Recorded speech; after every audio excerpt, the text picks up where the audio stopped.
Tetris remains one of the most popular video games of all time. It's easy to see why. It's timeless, addictive, and could be played by anyone with posable thumbs. Except the blind, but screw them. They get free Labradors that can actually do stuff for them, rather than the bog-standard household Labrador, which is a tongue-lolling idiot. What blind people lose in not being able to see art and natural beauty, they gain in genius-level, floppy-eared canines that take them to Pilates, hoover, clean out that box of junk in the conservatory, and give them handjobs in the shower. Probably. Yes, Tetris is pretty cool.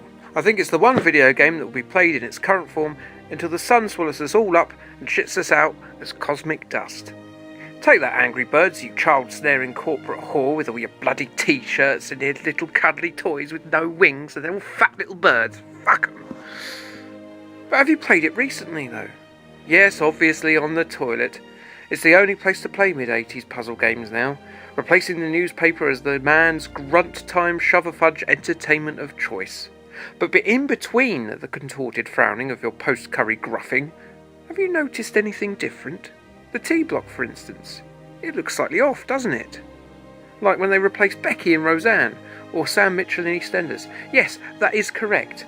It is exactly that. The T-block in each iteration of Tetris released since Tetris DX on the Game Boy Color in 1998 has been played by Ryder Strong, who is most famous for his portrayal as Sean Hunter in the early 90s sitcom Boy Meets World.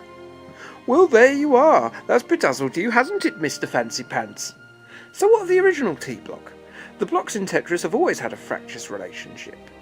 Megastars of 80s and 90s pop culture, egos were bound to be swelled amongst the geometric supergroup. For instance, the square shape and the L shape had been married from a very young age. Unfortunately, the L shape's huge top protuberance had often caught the eye of the other two shapes, and her burgeoning sexuality had resulted in her having affairs. Not just with the other two Tetris shapes, mind. She also had an affair with the barrel from Donkey Kong, the spreader gun from Contra, the baseball bat from Double Dragon, and most famously Gary Husband, the drummer from Level 42. The L-shape's promiscuous nature was obviously problematic, but not as much as the jealousy inherent from the T-shape towards the game's lead heartthrob. It was always clear from the start that the straight shape was the main star of the game. He was the one all the girls swooned over, the one they all wanted. Perhaps it's because he resembled a dildo. He regularly did 4 lines during his performance, which often made him unable to appear as frequently as the others. The T-shape, spurned on by envy, constantly rowed with his charismatic game mate until one day things came to a head and he stormed out of production on the aforementioned lucrative Tetris DX. He was a popular patron at Los Angeles' notorious Viper Club for a while, drinking to excess and sleeping with numerous Hollywood starlets who had grown up enjoying his work. Between the years 1998 and 2005, he had become quite the celebrity swordsman, romancing Natalie Portman, Minnie Driver, Jenny McCarthy, Salma Hayek, and that woman who played Supergran. He fucked her to death, the dirty sod. Her family can't look at Lego without bursting into tears. He was the toast of Hollywood for a while too, starring in a wide variety of movie genres to great acclaim from critics and fans alike.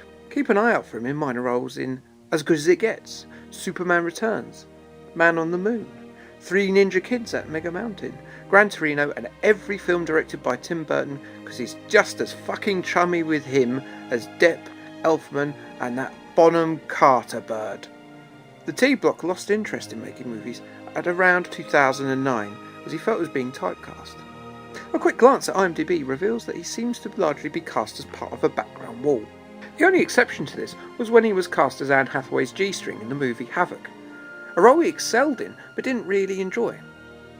In a later interview, he revealed why. He explained that he didn't get along with his co-star, and I quote, "Although her cooch was like a velveteen pathway to a land of penile glory, and gripped him as steadfast as a determined steel gorilla fist, her face was too big for her head, and she stank of flooded graveyards."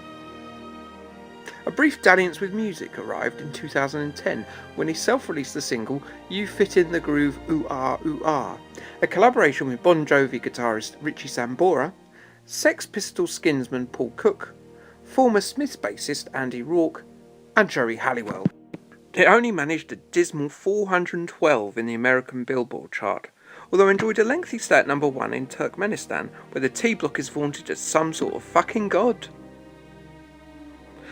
With all his ventures struggling, the T-Block attempted to rejoin the Tetris franchise in time for the PlayStation 3 downloadable version in 2011.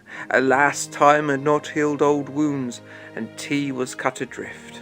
Ryder Strong's doing a damn good job, you know. Slipping into a deep depression, the original T-Block was found in his Miami apartment by his neighbour on August the 4th, 2012.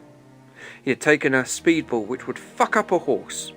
His legacy was tainted when police found a video of he, Daddy Mac from Criss Cross, and the Red Snake from Nintendo Classic Snake Rattle and Roll masturbating over the flank of a worried-looking Indian elephant on his hard drive. What a tragic end to a life of excess. Take lessons from this, all of you. There are lessons there. Not sure what, but just bloody do it, alright? Now, piss off. Go on, getcha!